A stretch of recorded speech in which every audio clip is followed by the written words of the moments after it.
Bonjour, eh bien écoutez, bienvenue. On continue sur le Hannover Messe avec Ville Intelligente Mag, puisque on va ici travailler avec un atelier assez riche, assez rythmé, puisque nous allons parler de l'industrie du futur 4.0. Le chiffre n'est pas le plus important, c'est surtout le futur, donc ce futur que l'on prépare tous. Donc comment l'industrie se transforme, la smart industrie, avec l'IoT, l'informatisation, les robotisations. Donc, autant d'éléments que la révolution digitale a permis, en déferlant depuis sur ce monde, de modifier en profondeur le visage de l'industrie. Donc, on a un plateau assez riche. Je pense qu'aujourd'hui, on va essayer de partir un petit peu dans une vision un peu globale, où on va laisser un petit peu tout le monde s'exprimer pour donner un peu un temps de partage. Donc, en premier invité, j'ai le plaisir d'accueillir Clément Calins, qui est donc du CETIM, qui fait partie du CETIM Grand Est, qui est responsable du pôle industrie du futur. Donc, j'aurais aimé que Clément, eh bien, tu puisses nous présenter un petit peu la vision, les engagements du CETIM sur cette animation et sur cette démarche de l'industrie du futur. Eh bien, oui, merci pour le temps de parole. Donc, effectivement, le CETIM a un certain nombre d'actions dans cette thématique industrie du futur. Le CETIM, c'est un centre technique pour l'industrie mécanicienne. Donc, on accompagne un certain nombre de PME, ETI dans leur transformation. On parle beaucoup de transformation digitale. Et effectivement, un peu plus spécifiquement en région, on est en train, par exemple, de mettre en place ce qu'on appelle des plateformes d'accélération, en tout cas pilotes dans un premier temps, qui ont pour vocation justement de donner l'accès à ces nouvelles technologies liées à l'industrie du futur. Parce que je dirais que les industriels ne sont pas forcément tous égaux, on va dire, dans l'accès à ces technologies. Des grands groupes auront facilement accès à ces technologies, des PME auront peut-être un peu plus de difficultés de temps en temps. Donc, l'idée, c'est vraiment de pouvoir démocratiser l'accès à ces technologies. Et en ce sens, on a créé une plateforme pilote, en fait, qu'on appelle plateforme d'accélération pilote, sur laquelle on vient montrer de la technologie. Le but, c'est pour nos PME, c'est un outil pour les PME ETI, dans le but de se projeter, de pouvoir voir des nouvelles technos et de se dire, oui, effectivement, ces technos-là peuvent répondre à des besoins industriels, peuvent me permettre d'améliorer ma compétitivité, peuvent me permettre de digitaliser mes ateliers, etc. Donc, c'est un peu ce qu'on peut apercevoir dans ce panorama. Ce n'est pas maintenant qu'on va détailler tout ça, mais l'idée, c'est vraiment de se dire, venez, il y a un parcours de découverte technologique qui vous permet de voir des démonstrateurs scénarisés en temps réel sur des cas industriels, et qui peuvent vous donner l'idée en disant oui, effectivement, ça, moi, je le rapporte à mon produit, je le rapporte à ma production, ça peut me faire franchir un cap en termes de digitalisation d'atelier.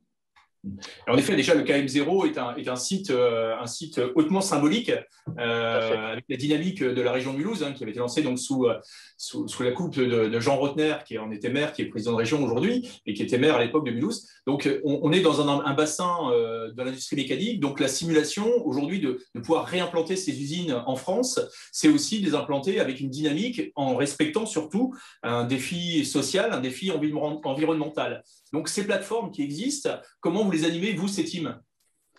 Eh bien, du coup, c'est des plateformes qu'on est en train de déployer, puisque effectivement, on va dire que la maîtrise de nouvelles technologies ou de technologies émergentes, ça fait longtemps qu'on y travaille, ça fait longtemps qu'on les déploie au sein des entreprises. Là, l'idée, c'est vraiment de pouvoir tout regrouper en un espace et de pouvoir montrer et puis d'expérimenter derrière. Tout ça dans une logique, quelque part, de sécuriser les futurs investissements. Parce qu'on sait bien que la marge qui peut être, on va dire, rédhibitoire à certains moments, c'est comment, en ayant vu quelque chose qui peut m'intéresser, comment je le transforme dans mon atelier, comment je l'adapte à mon besoin spécifique. Et donc, c'est vraiment dans le but de fluidifier cette démarche-là et de la rendre plus accessible. D'autant plus que les outils numériques sont fondamentaux.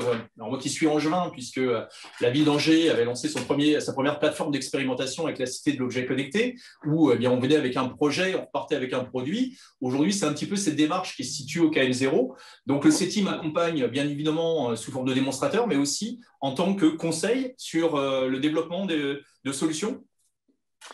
Oui, tout à fait. Effectivement, il y a un certain nombre d'accompagnements un peu spécifiques, je dirais, à la carte. Je ne vais pas les énumérer, mais vous parliez de nouveaux outils numériques. On parle beaucoup d'intelligence artificielle, par exemple. Oui. On peut accompagner les industriels en leur montrant, en leur disant, bah, regardez, c'est pas utopique aujourd'hui de décliner de l'intelligence artificielle dans un atelier pour du contrôle, par exemple, du contrôle visuel. Donc, il y a effectivement toute une méthodologie et tout un accompagnement à la carte pour aider les industriels à acquérir ces technologies dans des conditions optimales. Donc, c'est aussi bien de la technologie, mais c'est effectivement tout ce qui va autour. C'est-à-dire qu'à un moment donné, il faut aussi former les personnes, il y a toute une démarche complète à mettre autour des technologies. D'accord. D'accord. Donc là aussi, on est bien dans un cadre complet, donc toujours de l'assistance. Vous êtes partenaire de grands opérateurs aussi, puisque vous avez des partenaires comme Schneider ou comme Siemens qui sont également présents avec nous.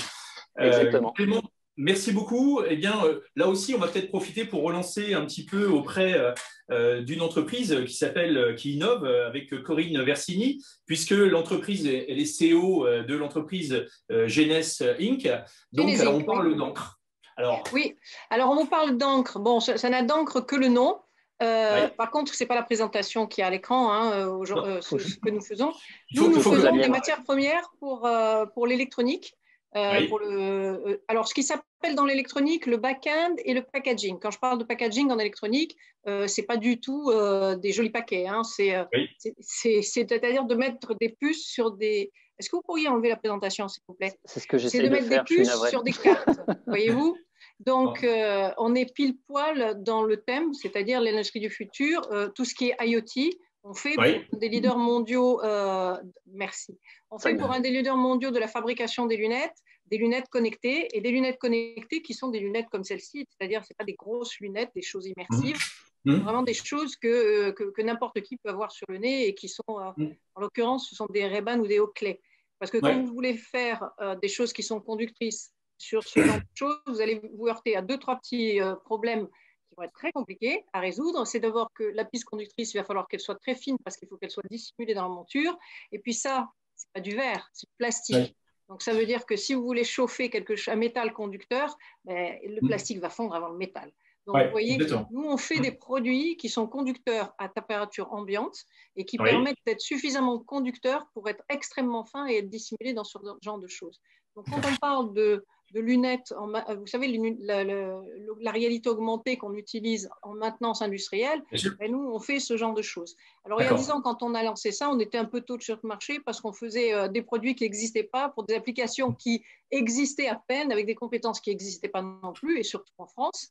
On a mis, c'est très long de faire un produit industriel, le temps de le sortir du labo, d'avoir des brevets, il faut à peu près 3 ans, 3-4 ans, à peu près la même durée pour l'industrialiser. Donc on avait quelque chose de prêt en 2018. En 2019, on a eu des clients qui étaient prêts à passer en production pour 2020. Donc, vous voyez, on a eu un timing parfait pour tomber en même temps que le coronavirus. Exactement. On a perdu 2 ans. Alors, heureusement qu'on a beaucoup de clients qui sont un peu plus en Asie, c'est-à-dire à Taïwan. Notre client type, si vous voulez, c'est des gens comme TSMC. Je suis sûre que tout le monde connaît TSMC parce qu'en ce moment, ils embêtent tout le monde en Europe. Ils embêtent tous les fabricants de voitures, d'automobiles et autres parce qu'ils ne leur fournissent plus les chips. Et nous, eux, on leur fournit en fait des choses qui permettent de recouvrir les chips, qui permettent de les faire converser entre eux grâce à des pistes conductrices. Voilà en gros ce qu'on fait. Et si vous voulez que je continue, je peux. Parce que alors bien sûr, justement, cette industrie. Non, mais c'est un sujet. Voilà, on sujet produit passionnant. tout en France, 2 secondes, je dis quand même, on produit tout en France et on a des chaînes qui sont pensées en étant automatisées et le plus compact possible dès le début, dès la conception du produit, de façon à pouvoir produire n'importe où, parce que moi j'adore la mondialisation à partir du moment où elle part de chez moi et où elle revient chez moi. Voyez, donc si je veux produire près de chez mon client, je peux le faire parce que je peux télécharger une recette qui va être cryptée et encodée.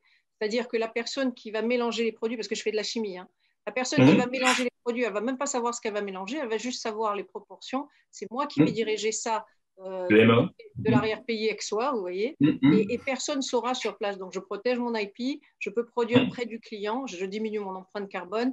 Bien entendu, je peux remonter les bénéfices. Si on ne paye pas trop d'impôts en France, à l'avenir, ce serait mieux. Oui, mais on se rend compte tous avec l'évolution. Alors, vous étiez parti sur les lunettes, c'est toujours un sujet qui nous passionne parce que, comme beaucoup, moi, je perds toujours mes lunettes, donc on est toujours en train de les chercher. Aujourd'hui, la problématique de la fabrication, c'est-à-dire que on est devant un choix important, c'est-à-dire qu'on est soit dans du low série où on va avoir des produits d'expérimentation, donc ça, on essaie de le garder pour pouvoir avoir cette maîtrise. On va avoir des volumes qui vont être de plus en plus importants. La production aujourd'hui, vous l'avez dit, c'est que la difficulté, c'est plus la conception du produit, mais c'est la disponibilité du produit.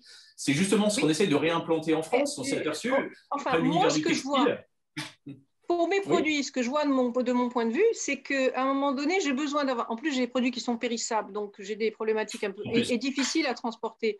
Donc, j'ai pas mal de problématiques. Donc, c'est pour ça que je vous dis d'avoir des petites unités compactes. Il y a beaucoup moins de problèmes à avoir des petites unités compactes dans la chimie aujourd'hui parce que tout est automatisé, il n'y a pas de personnel. Et donc, on peut limiter les risques à la fois de copie et puis les risques Céveso et compagnie. Parce que quand vous avez des petites unités, vous avez des petits stockages et ça vous évite d'avoir des catastrophes comme il s'est passé l'été dernier à Beyrouth. Hein, parce que plus on stocke, plus il y a des risques d'explosion. Donc, et en plus, vous ne transportez plus. Donc, vous diminuez votre empreinte carbone ou vous transportez des produits qui sont élémentaires et vous évitez de faire à vos produits tout le tour de la Terre parce que c'était bien la supply chain avec le just in time et compagnie quand on n'avait pas ces préoccupations.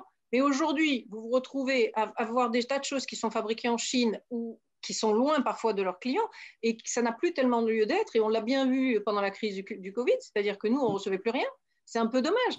Alors qu'on peut avoir des petites unités plus flexibles qu'on met un petit peu partout avec l'avantage de servir le marché où elles sont situées. Voilà. Moi, je pense que l'industrie 4.0, ça va être aussi une industrie qui va revenir un peu plus à taille humaine, même si elle sera un petit peu plus robotisée. Il y aura moins de problèmes de formation parce qu'on va avoir des aides avec cette maintenance assistée en réalité augmentée. Et donc, du coup, on pourra aider les personnes qui sont en usine, en industrie, il n'y a que ça que je connais, moi, l'industrie, à travailler sur les lignes. Oui. Justement, excusez-moi. Justement, ces problèmes de low série face à des opérateurs qui sont des opérateurs de grande série sur des productions massives, ce qui est un peu compliqué. Alors là, aujourd'hui, on a la chance d'avoir avec nous donc Didier Champeau, qui est le responsable des solutions innovantes du groupe Schneider Electric. Alors, on va peut-être se poser la question justement à un grand opérateur mondial qu'est le groupe Schneider. Didier, vous, comment voyez-vous le développement de l'industrie du futur? Parce qu'on parle là aujourd'hui des moyens logistiques autour des sites de production. Pour vous, l'industrie du futur, pour Schneider Electric, ça représente quoi? Bonjour. Effectivement, l'industrie du futur, déjà, c'est l'industrie d'aujourd'hui. Hein. Ouais. Présentement, on utilise effectivement des IoT, des technologies innovantes.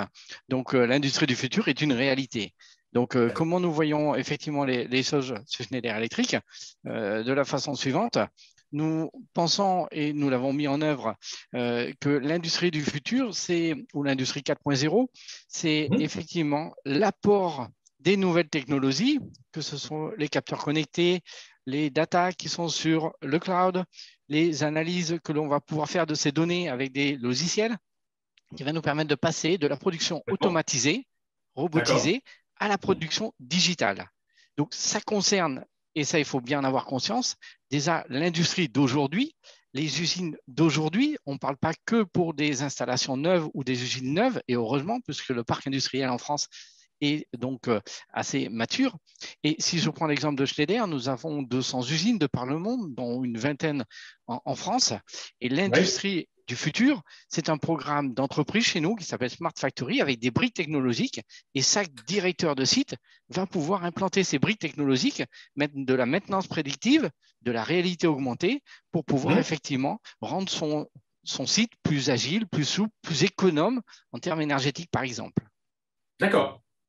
Donc, le fonctionnement global, merci de rappeler, on parle de l'industrie du futur, on parle de l'industrie 4.0. On sait que c'est surtout en 2011 où c'est principalement l'Allemagne qui a formalisé ce concept.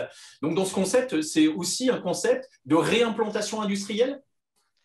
C'est pas forcément de réimplantation industrielle, mais c'est de pouvoir aux industries existantes, aux sites existants, de pouvoir bénéficier d'une transformation digitale, c'est d'utiliser les nouveaux outils pour transformer de la data en information utile.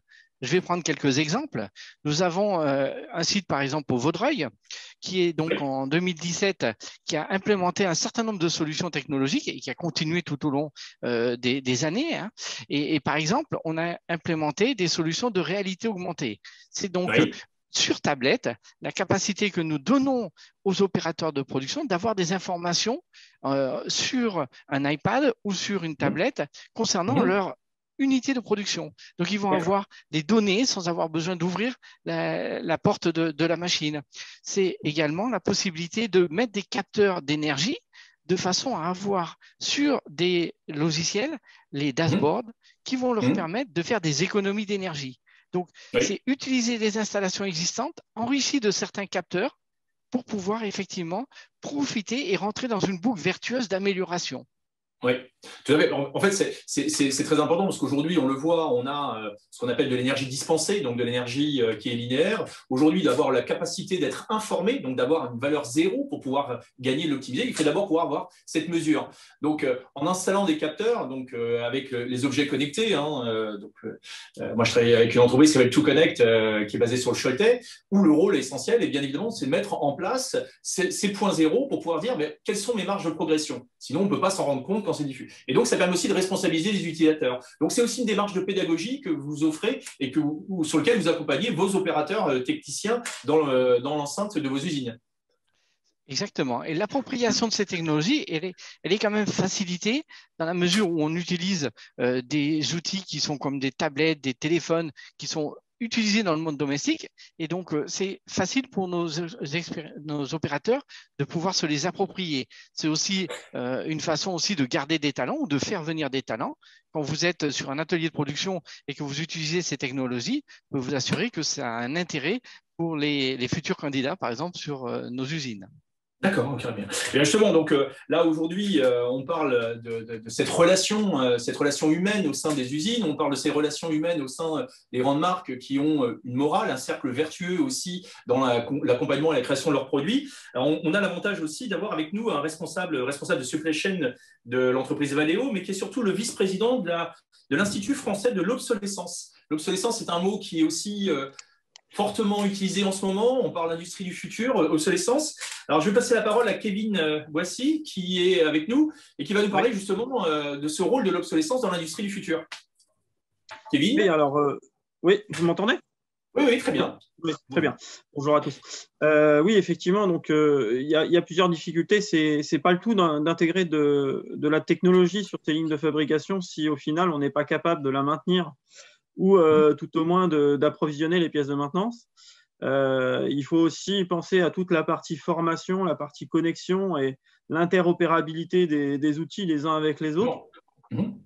Donc, ce qu'on a entendu juste avant, effectivement, on sent quand même une tendance à mettre de petits pôles au plus près des clients et beaucoup moins de grosses technologies dans les pays lointains. On a pu le voir avec le Covid, on a pu le voir avec le canal de Suez dernièrement. Lorsque tout s'est retrouvé bloqué, on s'est simplement pris 7 jours de saturation des ports maritimes dans la foulée. C'était un peu plus de 300 bateaux. C'est plusieurs centaines de fois le volume de Notre-Dame qui a été bloqué sur l'eau au milieu du canal. Et on a tendance à oublier cette dépendance, simplement en se focalisant sur les prix d'approvisionnement, mais à quel prix justement par la suite. Alors, c'est un peu ce qu'on essaye de véhiculer, en tout cas de sensibiliser, au-delà de simplement l'obsolescence, se poser aussi la question des problèmes d'approvisionnement matière, des diminutions des sources d'approvisionnement et la résilience, pour utiliser un mot à la mode, aux sources d'approvisionnement, en tout cas aux limitations des sources d'approvisionnement.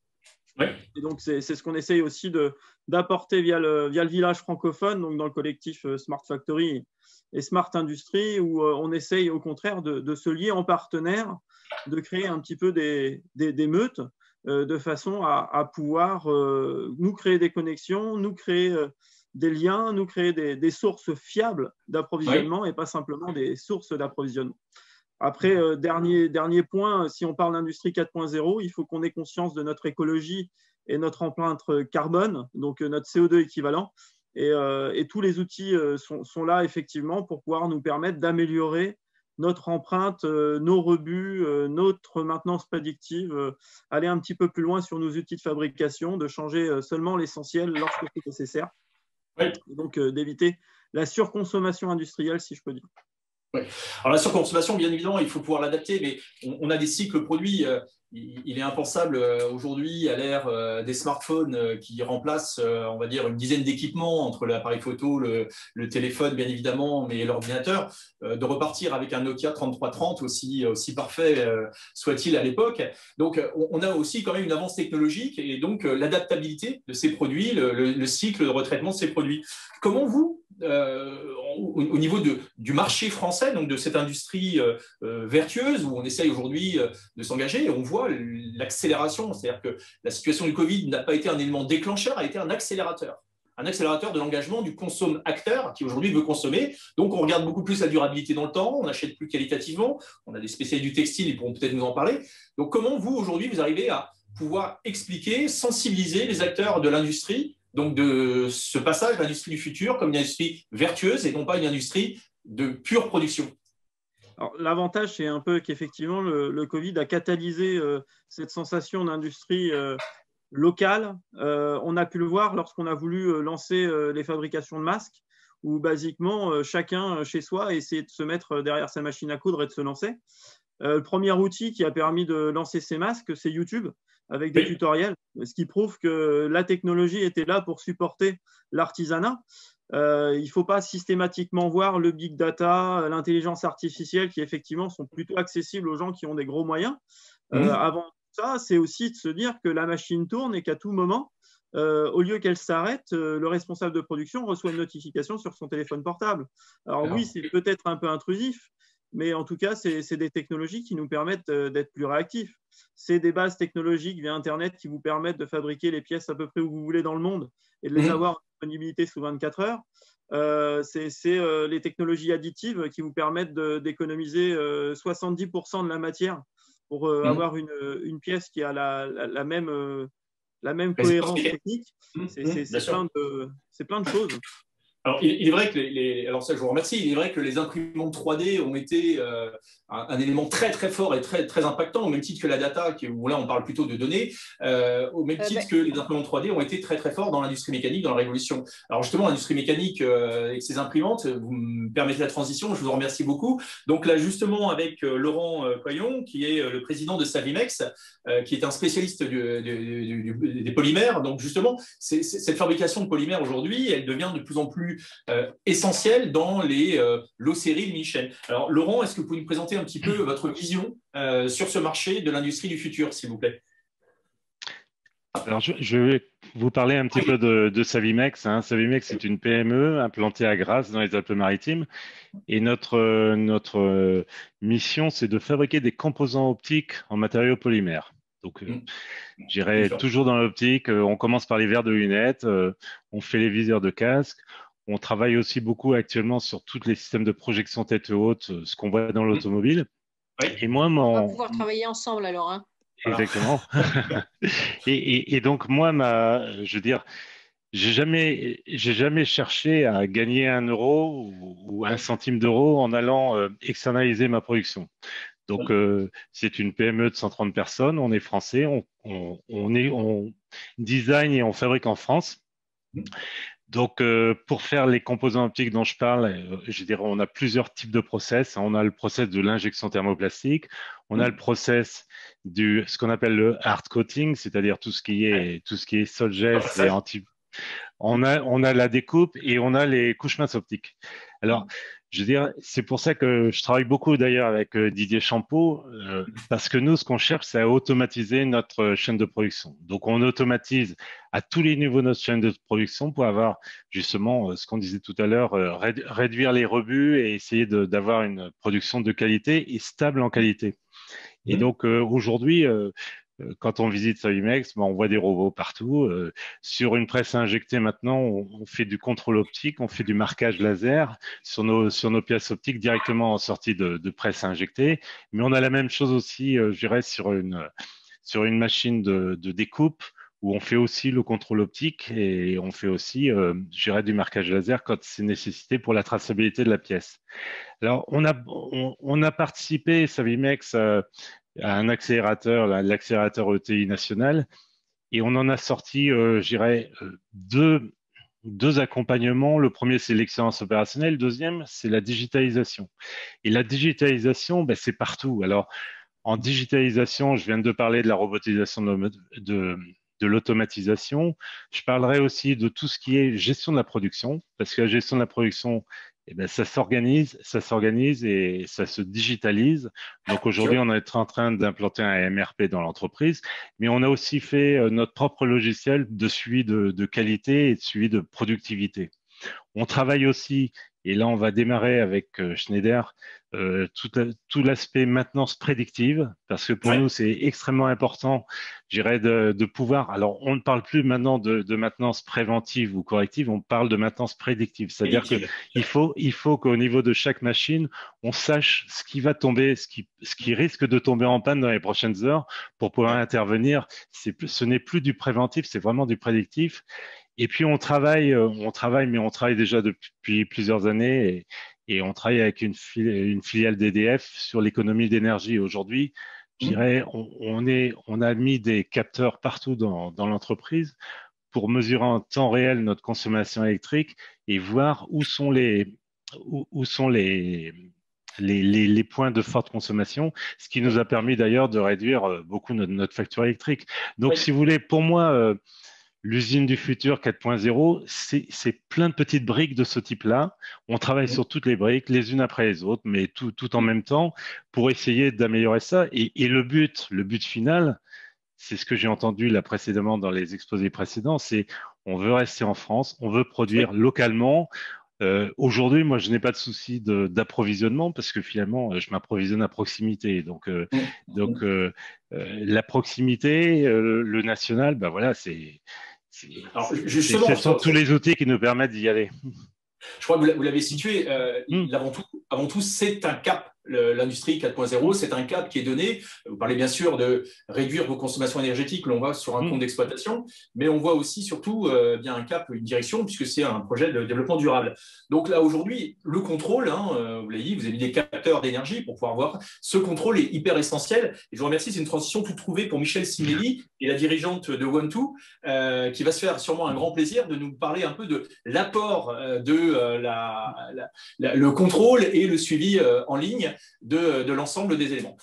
Alors, exactement. Michèle Simelli. Oui. Bonjour, donc moi je suis la dirigeante de deux sociétés qui sont sur Carros, près de Nice. Deux sociétés, donc OneTwo, qui est une PME qui a 50 ans cette année, qui conçoit et fabrique des appareils de mesure et de contrôle pour l'industrie, particulièrement pour l'automobile, et qui donc bien sûr nous tire vers le haut dans toutes les nouvelles technologies. Aujourd'hui, on est fournisseur de premier rang de PSA, aujourd'hui appelé Stellantis, de Renault, de Ford, de Volkswagen. Une autre société qui est basée sur le même site, Contact Azur, qui est une société de production française, y compris OneTwo, de câblerie filaire, donc, et avec des clients qui sont des sociétés comme Legrand, comme Hager, comme 3P. L'industrie automobile est en constante évolution, et encore plus depuis avec les nouvelles technologies. Bien sûr. Je voudrais juste parler de la voiture électrique et encore plus de la voiture autonome, qui va donc arriver sur carrosse rapidement. Et donc, la voiture autonome, quand on parle d'IoT ou d'intelligence artificielle, elle est l'image même de ce qui va se passer au niveau de l'intelligence artificielle. Aujourd'hui, le cap, j'entends et je suis tout à fait d'accord avec tous mes autres collègues, c'est un cap à passer et ce n'est pas un cap évident. Bon, moi, je suis principalement avec des constructeurs automobiles sur des portails DI dans lesquels on n'a pas des personnes, on a des ordinateurs qui nous donnent l'information, des données informatisées. Alors, j'ai profité du plan de relance français, puisque aujourd'hui, il a quand même des projets sur tout ce qui est nouvelles technologies. Alors, je dirais que sur nos projets futurs qui tendent donc vers le 4.0, donc pour OneTwo, la fabrication additive, qui va être un puisque nous, on fait quand même pas mal de prototypes avant même de valider. Et cette partie 3D nous permet la réalisation de pièces et surtout de pouvoir valider rapidement le fonctionnement mécanique des outils. Et pour Contact Azure, on parle d'outils… non, donc d'abord, j'ai aussi un outil qui est un outil connecté, qui est une clé dynamométrique que je sers dans l'aéronautique, entre autres, qui va donner… Donc là, on a bien le secteur de l'industrie automobile, vous avez le secteur du câblier. Donc, c'est vrai qu'aujourd'hui, on est sur cette notion de contrôle où il faut accompagner les intervenants, donc les opérateurs d'usine, parce qu'il reste quand même ce moyen humain, les robots ne sont pas partout, et il faut pouvoir intervenir et avoir donc toujours cette notion de mesure. Là, je trouve très, très intéressant cette démarche, cette succession. On a également aussi Pascal Torres qui est avec nous. Alors, je presse un petit peu, je suis désolé Pascal, je vais vous laisser que malheureusement peu de temps. Hein, Corinne, Michel, pardon, je suis un peu aussi désolé. On m'a fixé un planning et j'ai mon patron Marc-Lionel Gâteau de ML Event qui me rappelle cette gestion, donc pour nos auditeurs aussi, pour nos suiveurs, de tenir le temps. Alors justement Pascal, de votre côté, vous, en 2 minutes, si possible, quelle est votre vision? Alors, comment Osmose se positionne? Alors, en fait, nous nous positionnons sur le volant plutôt efficacité énergétique et nous avons saisi l'opportunité de l'usine du futur pour proposer en fait des solutions intégrées qui permettent de récupérer un maximum d'informations issues de la production pour les coupler aux informations qui proviennent du bâtiment, de manière à pouvoir piloter ce bâtiment de manière encore plus intelligente que ce qui peut l'être sans avoir les données d'utilisation. Donc ça, c'est un sujet qui est très, très pertinent parce que cela permet de relier les unités de production, les utilités en fait, du bâtiment au fonctionnement temps réel du bâtiment et de sa production associée. Voilà, aussi, on est aussi en GMAO, puisque gestion de maintenance, puisque la problématique, quand on a des problématiques thermiques, moi j'étais industriel, donc quand on a des problématiques thermiques, eh bien, les variations peuvent avoir des importances sur des résines, sur des produits. Donc là aussi, l'essence le bâtiment avec les outils sont des éléments importants, ou les répartitions de charges de courant. Et ce qui est intéressant aussi dans cette approche industrielle, c'est qu'on sort du schéma tout simple qui est combien j'investis, combien ça me rapporte avec des retours sur investissement. Exactement. Qui sont parfois très très durs à obtenir parce que l'énergie n'est pas encore assez chère pour avoir des ROI attractifs. Donc on joue sur 3 tableaux qui sont à la fois la partie efficacité énergétique, mais également la partie sécurisation et communication. Donc quand on discute avec un industriel et qu'on lui propose des solutions d'optimisation, celles-ci sont basées sur des notions de scénario et de modélisation de fonctionnement nominaux, ce qui permet d'identifier et d'anticiper des éventuels problèmes, comme disait Laurent, en termes de maintenance prédictive ou en anticipation, et d'éviter des arrêts de production. Donc ça, c'est des sujets qui sont assez intéressants pour les industriels. Je suis désolé. Je vais vous empêcher, mais je vous invite à tous à reprendre ces échanges et d'aller sur Osmose, donc Osmose 06 sur votre site pour aller un peu plus loin. Alors, merci beaucoup. C'était un temps qui était très chargé. On avait beaucoup de personnes, 7 personnes en moins de 30 minutes. Vous avez joué le jeu, donc merci à tous. Donc, n'oubliez pas, dans Global Village, nous sommes une organisation donc, au niveau international, donc animée par ML Event. Donc, n'oubliez pas de revenir et de suivre, puisqu'il y a eu le CES de Las Vegas, il y a eu le SXSW d'Austin, aujourd'hui, la Hanover et encore d'autres programmes. Donc, merci beaucoup. Et là, je laisse le temps de parole pour mes autres collaborateurs qui vont présenter donc la deuxième partie. Et quant à moi, je vous retrouve à 17h30. Merci beaucoup à tous. Merci. Merci.